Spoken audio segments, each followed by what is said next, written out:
Hi, my name is Kari and I am a STEM teacher, and I would give Creo a 4 out of 5. And for more reviews like this, click the link below. We use Creo with our 3rd, 4th, and 5th grade students to create virtual models.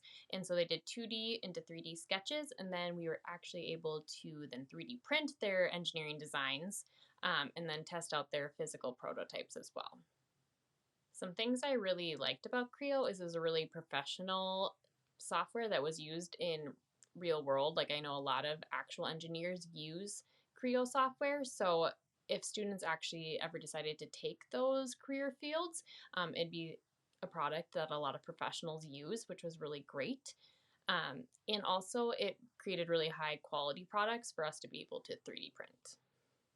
So even though we liked the software because it was professional and really high quality, some things that were difficult about it is it made it harder for our younger students to use. It wasn't as kid friendly or intuitive, especially students that weren't used to using the mice and the certain tools. And there weren't as many tutorials in Creo as there were in other CAD softwares that might be a little bit more kid friendly. Um, so even though we really liked using it, it was a great high quality product, it definitely was harder for our students to learn and use.